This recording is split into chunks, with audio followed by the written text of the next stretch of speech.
Good evening class.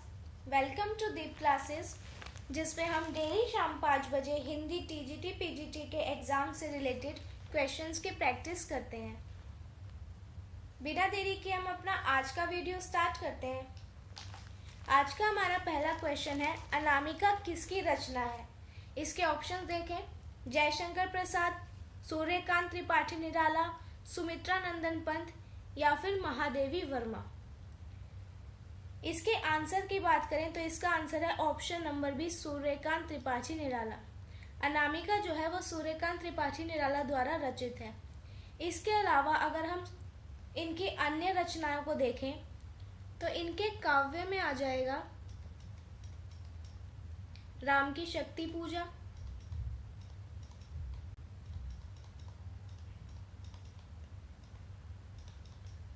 Saroj स्मृति,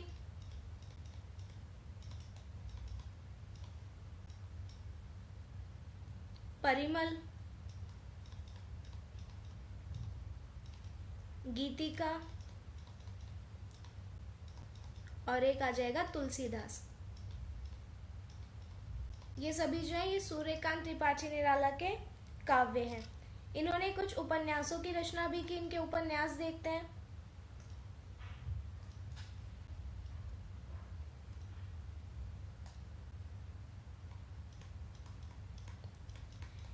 इनके उपन्यास हैं अप्सरा,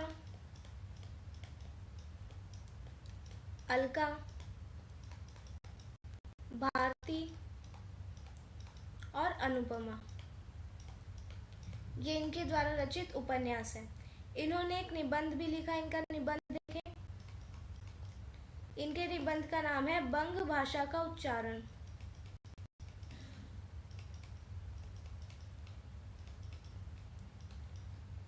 ये सभी जो है ये सूर्यकांत त्रिपाठी निराला द्वारा रचित है। बाकी के ऑप्शंस को देखें। सबसे पहले देखते हैं जयशंकर प्रसाद। अगर इनके काव्य की बात करें तो इसमें है चित्राधार,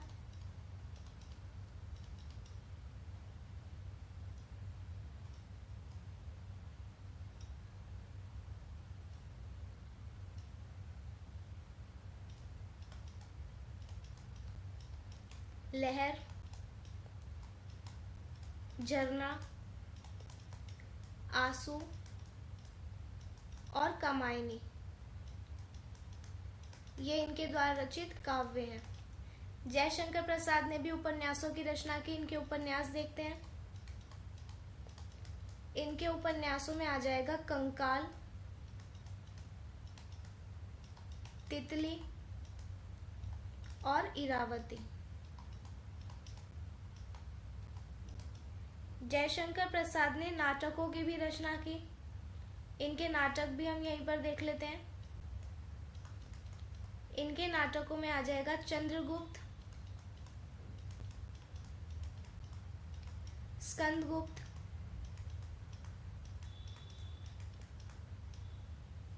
ध्रुव स्वामिनी,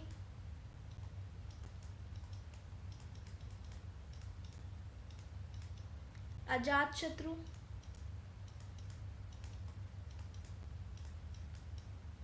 राज्यश्री और एक विशाख। इसके अलावा इन्होंने कल्याणी परिणय और जन्मेजय का नागयज्ञ, इन दो नाटकों की भी रचना की। ऑप्शन नंबर सी देखते हैं, सुमित्रा नंदन पंत। इनके द्वारा रचित जो काव्य हैं उनमें आ जाएगा वीणा, ग्रंथि, पल्लव, गुंजन, ग्राम्या, चिदंबरा, लोकायतन, युगांत, युगवाणी और एक है कला और बूढ़ा चांद।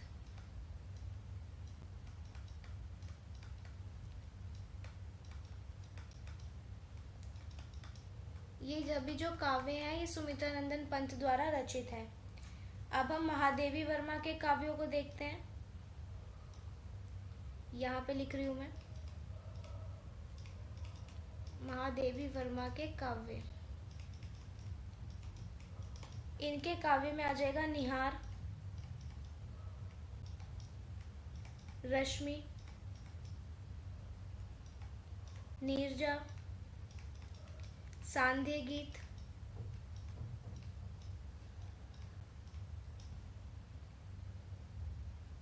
इसके अलावा है दीप शिखा,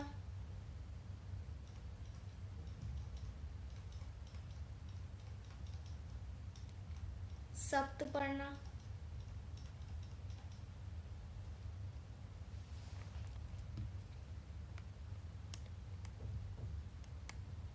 एक है प्रथम आयाम और एक है अग्रि रेखा। इनके द्वारा रचित अगर हम कहानी संग्रह को देखें तो इनके कहानी संग्रह में आ जाएगा गिल्लू,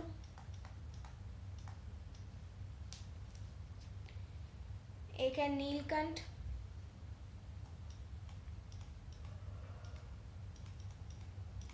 सोना और है मेरा परिवार। ये सभी जो है महादेवी वर्मा द्वारा रचित है। तो यहाँ पर हमने देखा कि जो अनामिका रचना है ये सूर्यकांत त्रिपाठी निराला द्वारा रचित है। इसके अलावा हमने सूर्यकांत त्रिपाठी निराला, जयशंकर प्रसाद, सुमित्रानंदन पंत और महादेवी वर्मा इन सभी के द्वारा रचित अन्य रचनाओं को देखा। आगे बढ़ते हैं हम अपने नेक्स्ट क्वेश्चन की तरफ। यामा किसकी रचना है? जयशंकर प्रसाद, सूर्यकांत त्रिपाठी निराला, सुमित्रानंदन पंत या फिर महादेवी वर्मा। इन चारों ही ऑप्शन की रचनाएं मैंने आपको पिछले क्वेश्चंस में बताई। तो इस क्वेश्चन का जो आंसर है वो है option number D, Mahadevi Verma. Yama जो है वो महादेवी वर्मा की रचना है और ये इनका एक प्रसिद्ध कविता संग्रह है जिसमें इनके 4 प्रमुख काव्य संग्रह आते हैं। और वो जो 4 प्रमुख काव्य संग्रह हैं उसमें आ जाएगा निहार, नीरजा, रश्मि और सांध्य गीत।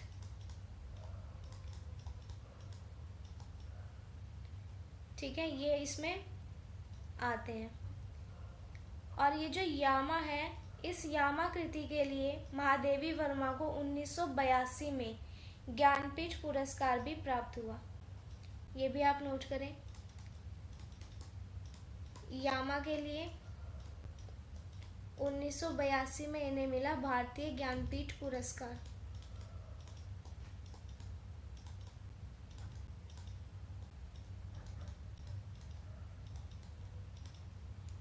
ठीक है, नेक्स्ट क्वेश्चन देखते हैं हम। प्रगतिवाद का समय कब से कब तक माना जाता है? 1920 से 1936, 1936 से 1947, 1947 से 1960 या फिर ऑप्शन नंबर डी 1960 से वर्तमान तक। इसका सही जो आंसर है वो है ऑप्शन नंबर बी 1936 से 1947 ईस्वी तक। तो हिंदी साहित्य में जो प्रगतिवाद है उसका समय 1936 से 1947 ईस्वी तक का माना जाता है। और इस काल में जो साहित्य में हमें मार्क्सवादी विचारधारा का प्रभाव देखने को मिला।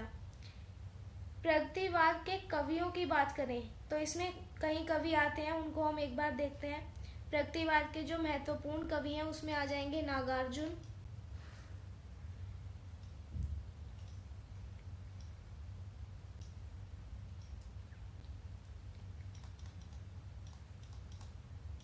केदारनाथ अग्रवाल,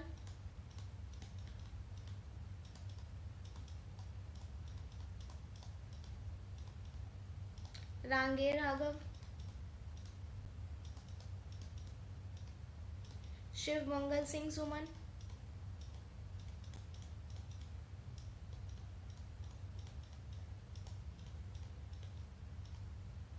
और है त्रिलोचन। ये सभी जो है ये प्रगतिवाद के प्रमुख साहित्यकारों में आते हैं। नेक्स्ट क्वेश्चन देखते हैं। प्रगतिवाद के प्रमुख कवि कौन है? अज्ञे, गजानन माधव मुक्तिबोध, नागार्जुन या फिर धर्मवीर भारती। अभी मैंने आपको पिछले क्वेश्चन में प्रतिवाद के प्रमुख कवि बताए, जिसमें हमने नागार्जुन, केदारनाथ अग्रवाल, रांगे राघव, शिव मंगल सिंह सुमन और त्रिलोचन इसके बारे में बताया। तो इसमें जो है प्रतिवाद का प्रमुख कवि है वो है option number C, Nagarjun. Nagarjun को प्रतिवाद का प्रसिद्ध कवि माना जाता है। नेक्स्ट क्वेश्चन देखते हैं। युग धारा किसकी रचना है? केदारनाथ अग्रवाल, शिव मंगल सिंह सुमन, त्रिलोचन या फिर नागार्जुन? इसका जो आंसर है वो है ऑप्शन नंबर डी, नागार्जुन। युग धारा जो है नागार्जुन की रचना है।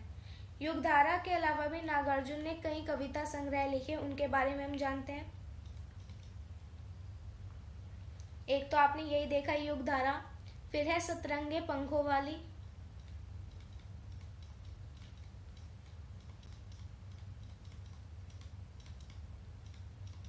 खून और शोले,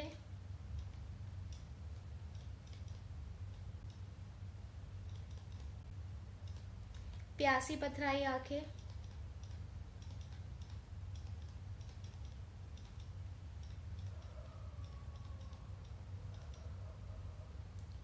भस्मासुर, सॉरी ये भस्मांकुर है, भस्मांकुर, पुरानी जूतियों का कोरस,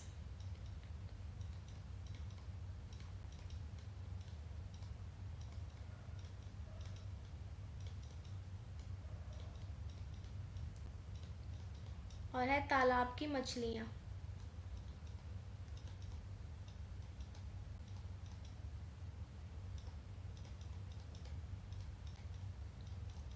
ये सभी जो है नागार्जुन की रचना है। इनके अलावा नागार्जुन ने उपन्यास भी लिखे, इनके उपन्यास भी हम यहीं पे देख लेते हैं। नागार्जुन के उपन्यासों में आ जाएगा रतिनाथ की चाची,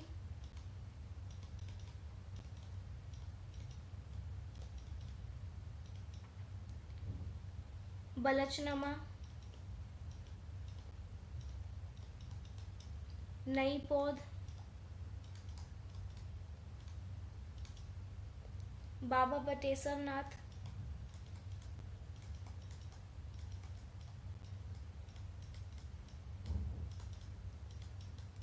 वरुण के बेटे,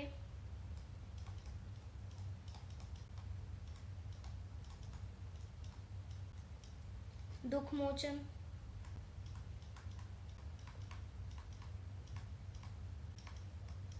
चंपा, हीरक जयंती,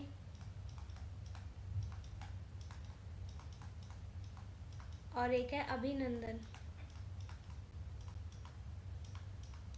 ये सभी जो है नागार्जुन द्वारा रचित उपन्यास है। बाकी के ऑप्शन देखते हैं। पहले यहाँ देखते हैं त्रिलोचन के बारे में। त्रिलोचन के कविता संग्रह को देखें तो इसमें आ जाएगा धरती, गुलाब और बुलबुल,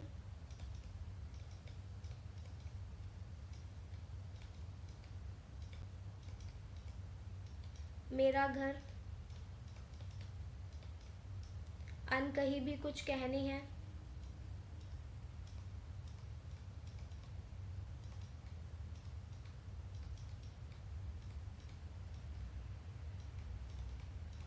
और एक है अर्धान। ये सभी जो हैं त्रिलोचन के कविता संग्रह में आते हैं। शिव मंगल सिंह सुमन के कविता संग्रह को देखें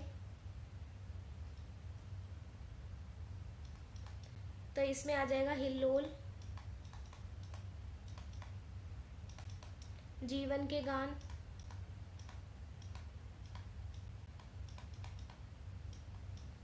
युग का मोल,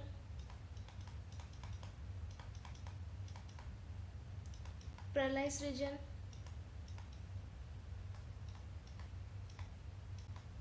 विश्वास बढ़ता ही गया,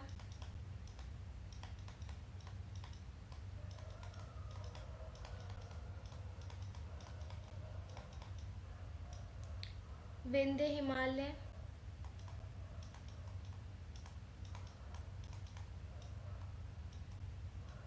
एक सेकेंड,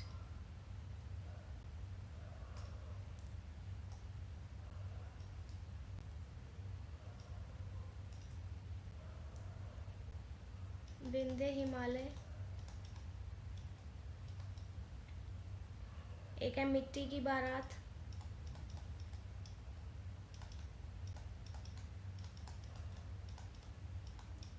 वाणी की व्यथा।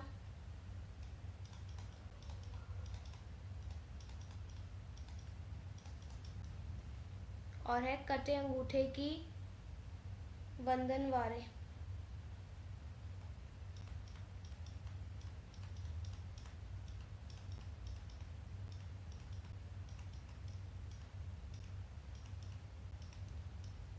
ये सभी जो काव्य हैं ये शिव मंगल सिंह सुमन द्वारा रचित हैं।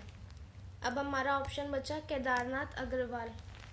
मैं इसे इरेज करके आपको केदारनाथ अग्रवाल की रचनाओं के बारे में बताती हूँ। इसका ऑप्शन तो आंसर तो नागार्जुन है। अब हम केदारनाथ अग्रवाल की रचनाएं देखते हैं। केदारनाथ अग्रवाल के काव्य संग्रह को देखें तो इसमें आ जाएगा नींद के बादल,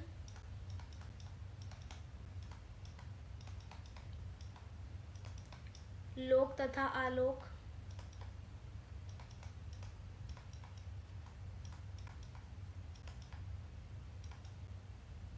और अपूर्वा।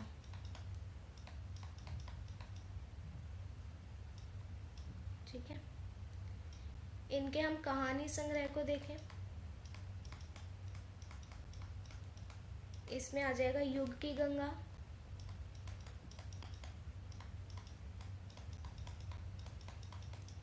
फूल नहीं रंग बोलते हैं,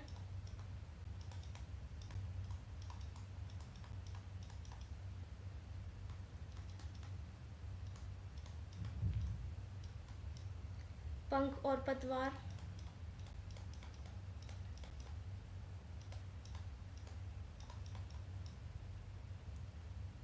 गुल मेहंदी,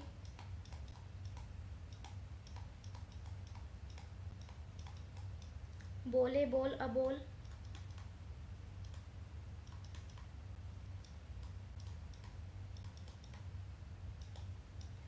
जमुन जल तुम,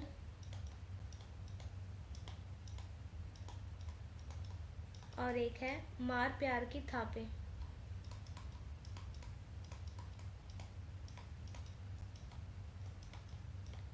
केदारनाथ अग्रवाल में एक यात्रा वृतांत भी लिखा, इनका यात्रा वृतांत देखें।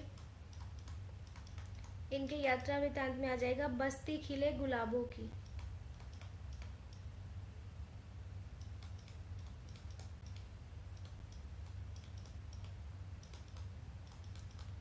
यहीं पर हम इनके द्वारा रचित उपन्यास को भी देख लेते हैं।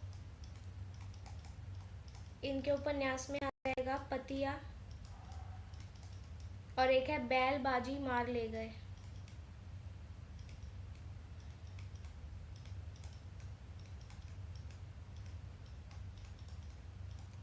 यहीं पर हम इनके निबंध संग्रह को भी देखें तो इनके निबंध में आ जाएगा समय समय पर,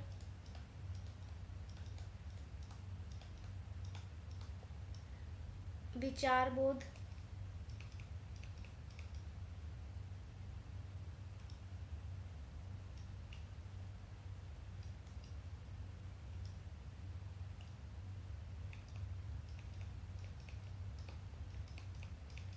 और एक है विवेक विवेचन।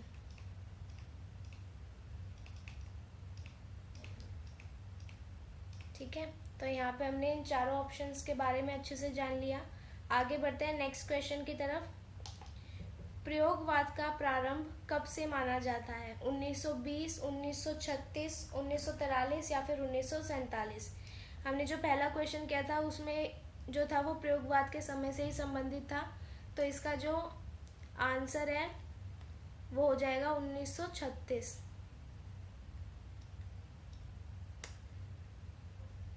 एक सेकेंड, 1936 नहीं होगा। 1936 जो है वो प्रगतिवाद का समय है। प्रयोगवाद का जो समय है वो है 1943। ठीक है, ये इसका आंसर है। नेक्स्ट क्वेश्चन पे जाते हैं। तार सप्तक का प्रकाशन किसने किया? नागार्जुन, अज्ञेय, मुक्तिबोध या फिर धर्मवीर भारती? इसका जो सही आंसर है वो है ऑप्शन नंबर बी, अज्ञेय। तार सप्तक का जो प्रकाशन था वो अज्ञेय के द्वारा करवाया गया था। इसके प्रकाशन वर्ष की बात करें तो ये 1943 ईस्वी में प्रकाशित हुआ था। इसमें जो है 7 कवियों को शामिल किया गया था। इन 7 कवि में एक तो स्वयं अज्ञेय थे, जिनका नाम था पूरा गजानन माधव मुक्तिबोध।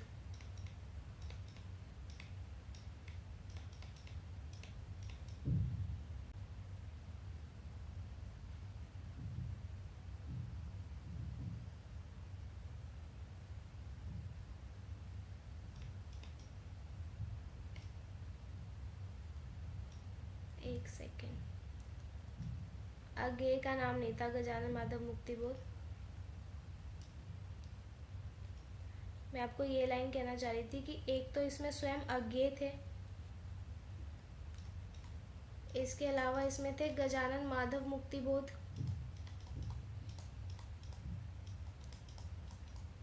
ठीक है। एक थे इसमें नेमीचंद्र जैन,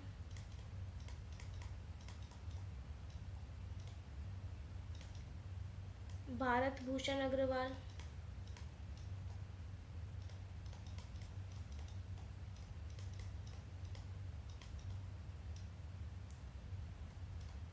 प्रभाकर माचरे,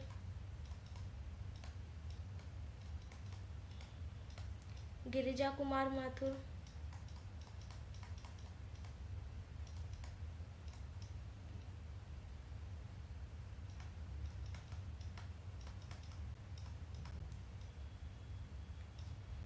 और एक थे इसमें रामविलास शर्मा।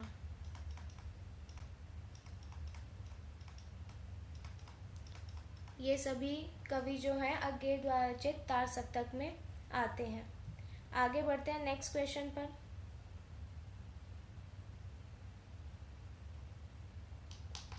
अज्ञेय का पूरा नाम क्या था?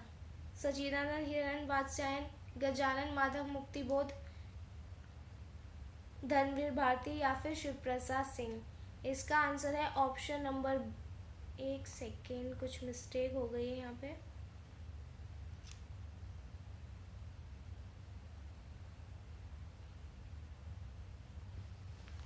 एक सेकेंड आप वेट करें।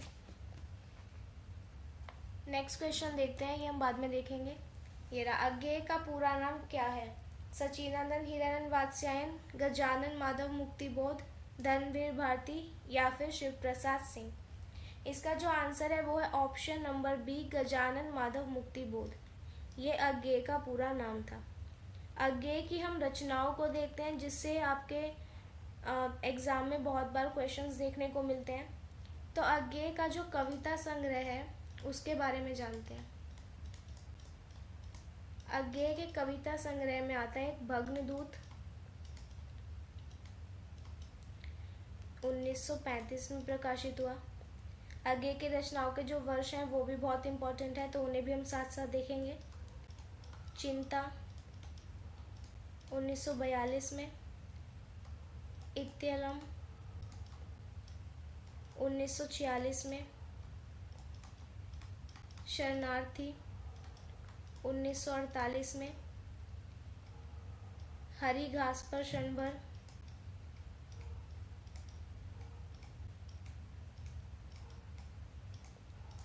1949 में, बावरा अहेरी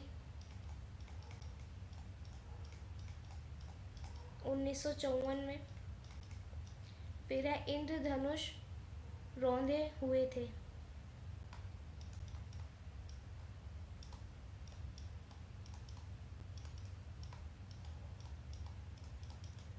यह है 1957 में। अरि ओ करुणा प्रभामय,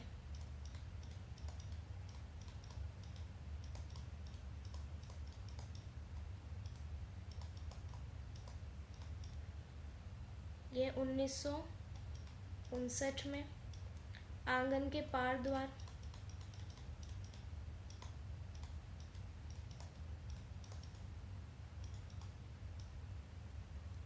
1961 में। कितनी नावों में कितनी बार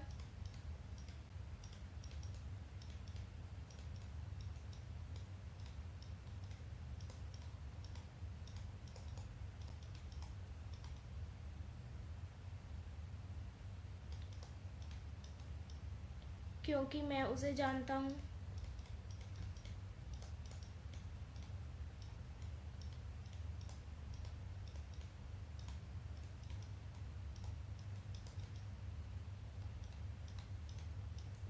पहले मैं सन्नाटा बुनता था।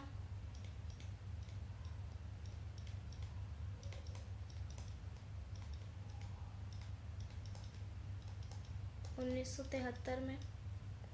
महावृक्ष के नीचे।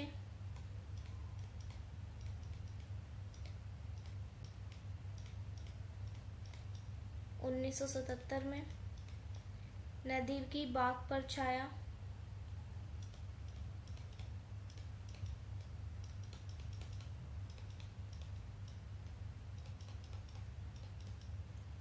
1981 में। ऐसा कोई घर आपने देखा है।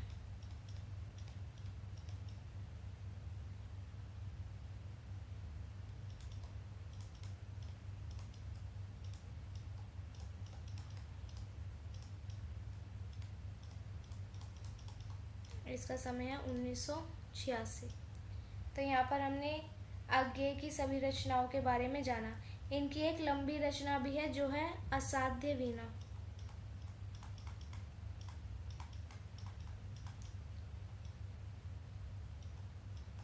यह अज्ञेय द्वारा रचित एक लंबी कविता मानी जाती है, असाध्य वीणा।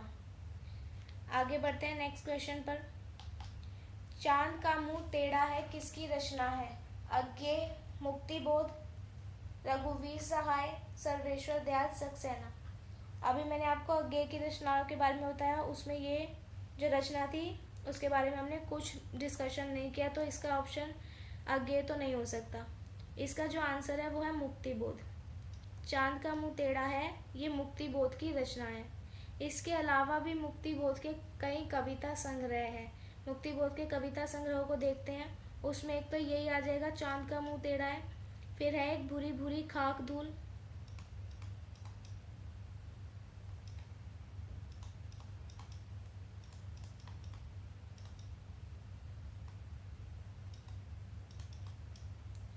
एक है अंधेरे में,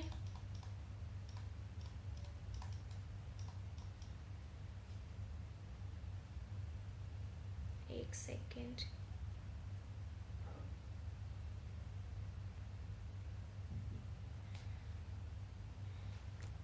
इसमें जाएंगे वापस। अज्ञेय का पूरा नाम, इसका मैंने आंसर आपको गलत बता दिया। इसका जो आंसर है वो है ऑप्शन नंबर ए। अज्ञेय का जो पूरा नाम है वो है सच्चिदानंद हीरानंद वात्स्यायन। ठीक है, ऑप्शन ए इसका आंसर है। अब आगे देखते हैं अपना नेक्स्ट क्वेश्चन। मुक्तिबोध की रचनाओं को हम देख रहे थे। भूरी भूरी खाक धूल, फिर है अंधेरे में, इसके बाद आ जाएगी एक अंतर कथा। एक सेकेंड,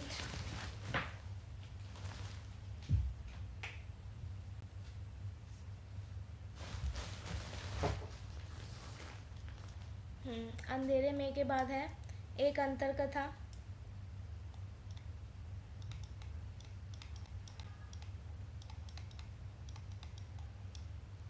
कांच का सपना,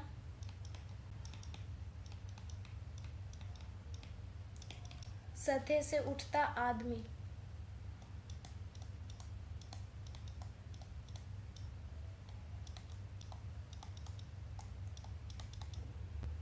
ये सब जो है ये मुक्तिबोध के कविता संग्रह में आते हैं। नेक्स्ट ऑप्शन देखते हैं हम अपना, इसमें है रघुवीर सहाय। तो यहीं पे हम रघुवीर सहाय के कविता संग्रह के बारे में भी जानते हैं।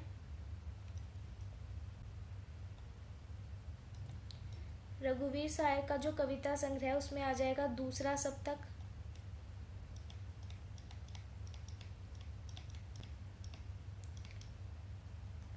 सीढ़ियों पर धूप में,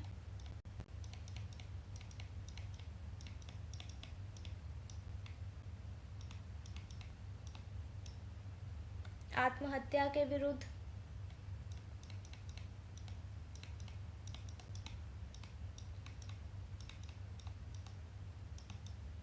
हंसो हंसो जल्दी हंसो,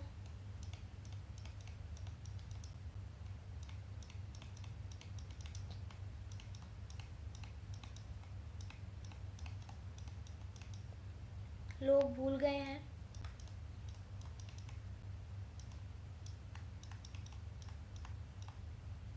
कुछ पते, कुछ चिट्ठियाँ।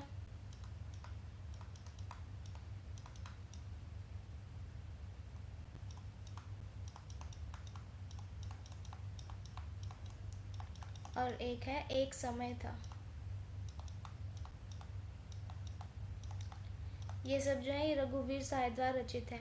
इनके अलावा रघुवीर सहाय ने कुछ निबंध भी लिखे, जिसमें आ जाएगा दिल्ली मेरा परदेश, लिखने का कारण, उबे हुए सुखी, और एक आ जाएगा वह और नहीं होंगे जो मारे जाएंगे। ठीक है, नेक्स्ट हम देखते हैं सर्वेश्वर दयाल सक्सेना के कविता संग्रह को। तो इनके कविता संग्रह में आ जाएगा काठ की घंटियाँ,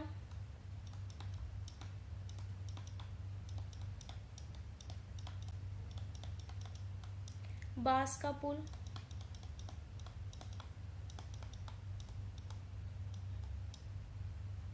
एक सूनी नाव,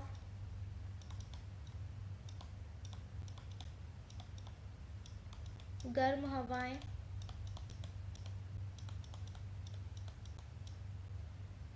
कुआनो नदी,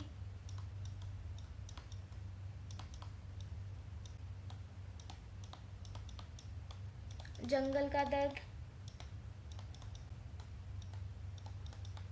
खूंटियों पर टंगे लोग,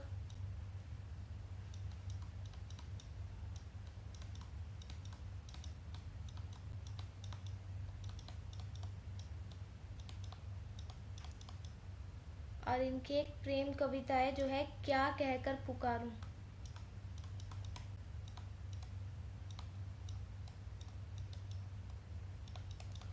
ये सब जो है ये सर्वेश्वर दयाल सक्सेना द्वारा रचित है।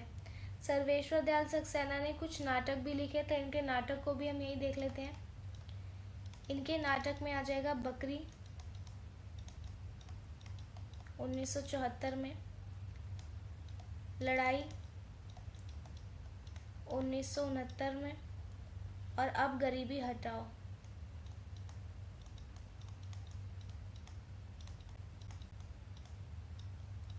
इसका जो समय है वो है 1981। तो ये सभी जो है सर्वेश्वर दयाल सक्सेना द्वारा रचित है। आगे की रचनाएं मैंने आपको पिछले क्वेश्चंस में बता दी थी। तो अब हम नेक्स्ट क्वेश्चन पर जाते हैं। अंधा युग किसकी रचना है? मोहन राकेश, जगदीश चंद्र माथुर, धर्मवीर भारती या फिर हबीब तनवर। इसके आंसर की बात करें तो इसका आंसर है option number C, Dharmveer Bharati. Andha Yug जो है वो धर्मवीर भारती द्वारा रचित है। धर्मवीर भारती की अन्य रचनाएं देखते हैं। इनकी रचनाओं में सबसे पहले इनके काव्य संग्रह को देखते हैं। धर्मवीर भारती के काव्य संग्रह में आ जाएगा ठंडा लोहा, सात गीत वर्ष,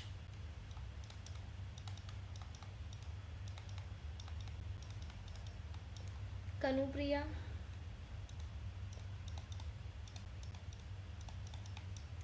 सपना अभी भी,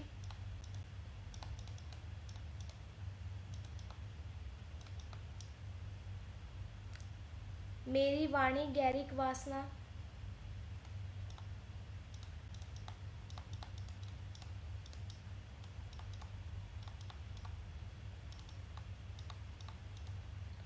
और एक आ जाएगा इनकी कुछ लंबी कविताएं। ये सभी जो है ये इनके काव्य संग्रह हैं। धर्मवीर भारती के कहानी संग्रह को देखें।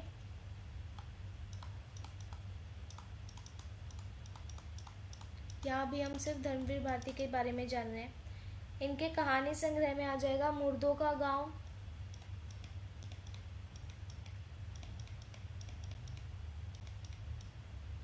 स्वर्ग और पृथ्वी,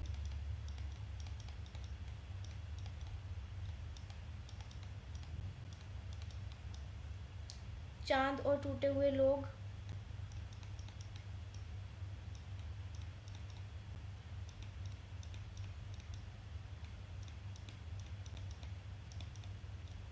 बंद गली का आखिरी मकान,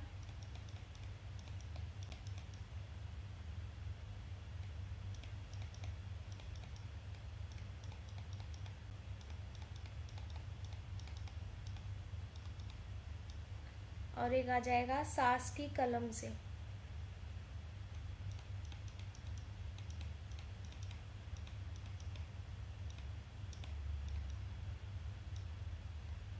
ये सभी इनके जो है कहानी संग्रह है। धर्मवीर भारती ने कुछ उपन्यासों की रचना भी की। इनके उपन्यास देखते हैं।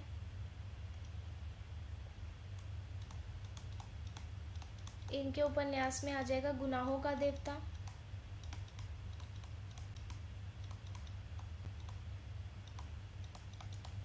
और है सूरज का सातवां घोड़ा।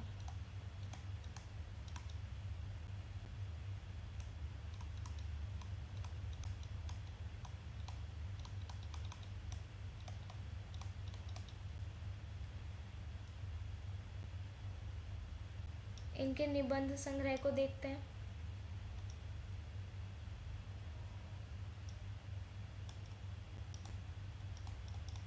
निबंध संग्रह में आ जाएगा ठेले पर हिमालय,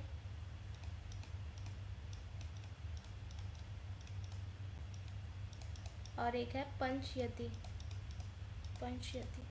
ठीक है। धर्मवीर भारती ने नाटक भी लिखा। इनके नाटक में आ जाएगा अंधा युग। अंधा युग नाटक की रचना धर्मवीर भारती ने की थी 1954 में। तो यहाँ पे हमने धर्मवीर भारती के बारे में जितना हम जान सकते थे जान लिया। आगे बढ़ते हैं नेक्स्ट क्वेश्चन की तरफ। शेखर एक जीवनी किस प्रकार का उपन्यास है? सामाजिक, ऐतिहासिक, मनोवैज्ञानिक या फिर आंचलिक? तो शेखर एक जीवनी जो है ये एक मनोवैज्ञानिक उपन्यास है। ऑप्शन नंबर सी, मनोवैज्ञानिक। इसके जो रचनाकार हैं वो हैं अज्ञेय। अज्ञेय इसके रचनाकार हैं। अज्ञेय का पूरा नाम जो है वो है सच्चिदानंद हीरानंद वात्स्यायन। तो ये अज्ञेय के द्वारा लिखा गया है। इस उपन्यास में जो है नायक शेखर के मानसिक द्वंद, उसके विचार और उसकी जो भावनाएं हैं उसको बहुत सूक्ष्मता के साथ हमारे सामने प्रस्तुत किया गया है। और ये जो शेखर एक जीवनी है ये फ्लैशबैक शैली में लिखा गया है।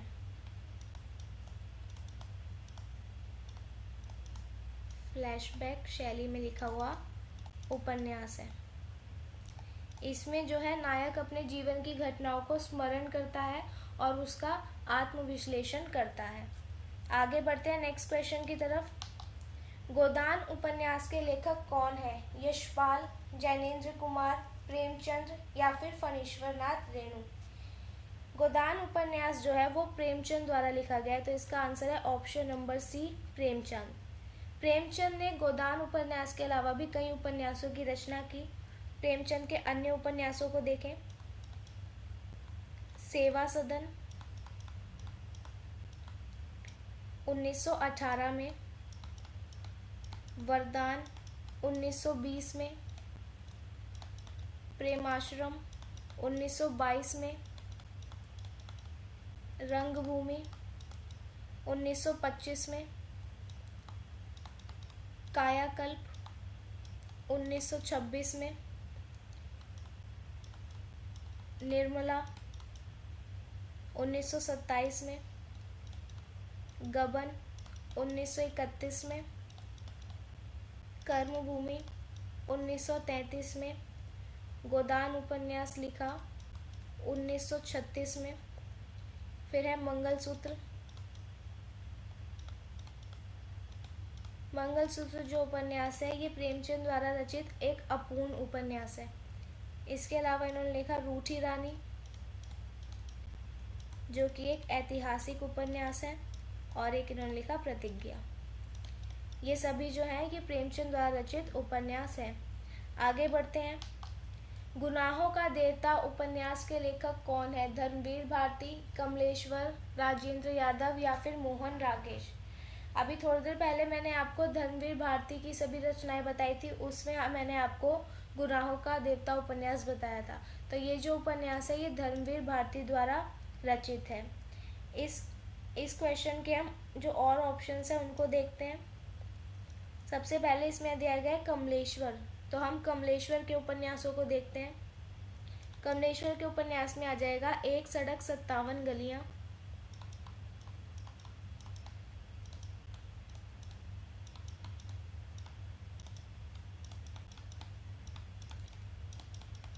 तीसरा आदमी,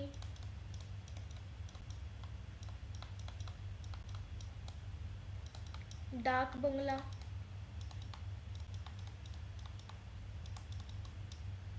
समुद्र में खोया हुआ आदमी,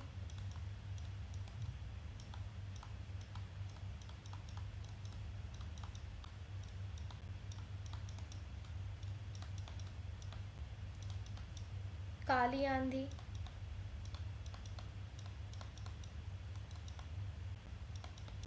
कितने पाकिस्तान,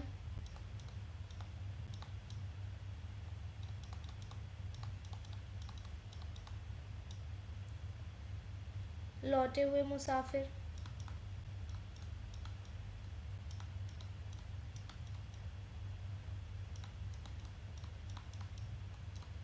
ये सब जो है ये कमलेश्वर द्वारा रचित उपन्यास है। इन्होंने और भी उपन्यास लिखे, उन्हें हम आगे किसी क्वेश्चन में देखेंगे। अभी यहाँ हम बाकी के ऑप्शंस को देखते हैं। ऑप्शन नंबर सी है राजेंद्र यादव, इनके द्वारा रचित उपन्यासों को देखते हैं। एक आ जाएगा सारा आकाश, उखड़े हुए लोग,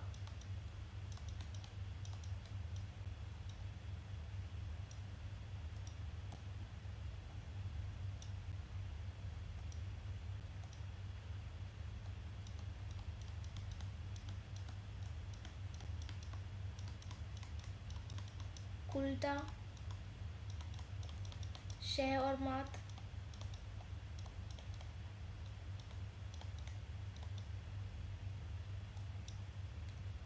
अनदेखा अनजान पल,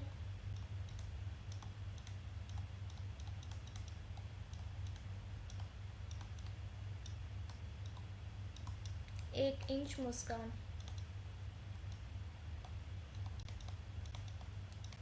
ये सभी जो है राजेंद्र यादव द्वारा रचित उपन्यास हैं। अब देखते हैं मोहन राकेश द्वारा रचित रचनाएं। यहाँ मोहन राकेश के नाटकों को देखते हैं।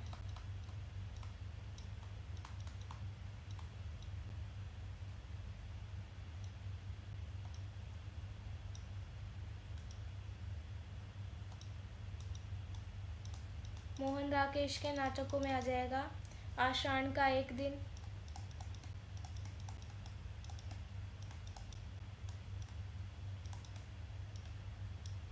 उन्नीस में, लहरों का राजहंस,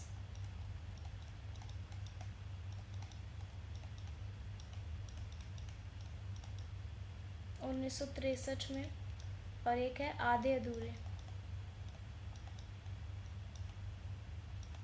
इसका समय है 1959। आगे बढ़ते हैं नेक्स्ट क्वेश्चन की तरफ। मैला आंचल किस प्रकार का उपन्यास है? ऐतिहासिक, सामाजिक, मनोवैज्ञानिक या फिर आंचलिक? तो मैला आंचल जो उपन्यास है ये फणीश्वर नाथ रेणु द्वारा रचित है।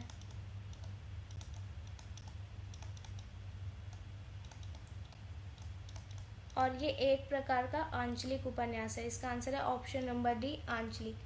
हिंदी साहित्य में आंचलिकता की जो पहचान स्थापित करने वाली कृति है वो मैला आंचल मानी जाती है।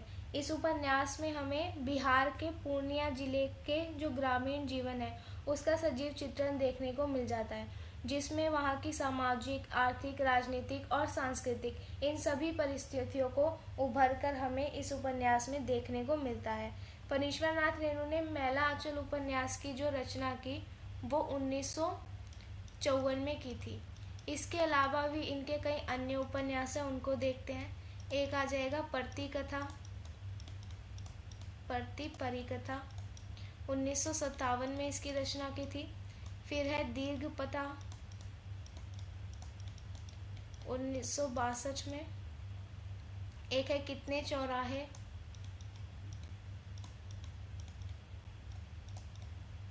1966 में। जुलूस, 1975 में। एक आ जाएगा पलटू बाबा रोड, पलटू बाबू रोड, यह है 1979 में। तो ये फणीश्वर नाथ रेणु के अन्य उपन्यास है। मैला आंचल जो है ये हिंदी का पहला आंचलिक उपन्यास माना जाता है और ये जो पत्री कथा है इसमें ग्रामीण समाज की समस्याओं और राजनीतिक बदलावों को जो है दर्शाया गया है। दीर्घतपा उपन्यास सामाजिक और राजनीतिक चेतना से जुड़ा हुआ उपन्यास है। कितने चौराहे, ये जो है समाज में बदलाव और संघर्ष को दर्शाने वाला एक उपन्यास है। जुलूस जो है ये सामाजिक आंदोलन और जन चेतना पर आधारित उपन्यास है। और जो पलटू बाबा रोड है ये फणेश्वर नाथ रेणु के मरणोपरांत जो है प्रकाशित किया गया था। इसमें समाज की वास्तविकताओं को दर्शाया गया है। आगे देखें। इसी के साथ हमारा आज का वीडियो हम यहीं ख़त्म करते हैं। वीडियो पसंद आया हो तो वीडियो को लाइक एंड शेयर ज़रूर करें और चैनल को सब्सक्राइब करना ना भूलें। अब मिलते हैं हम अपने नेक्स्ट वीडियो में, तब तक के लिए थैंक यू।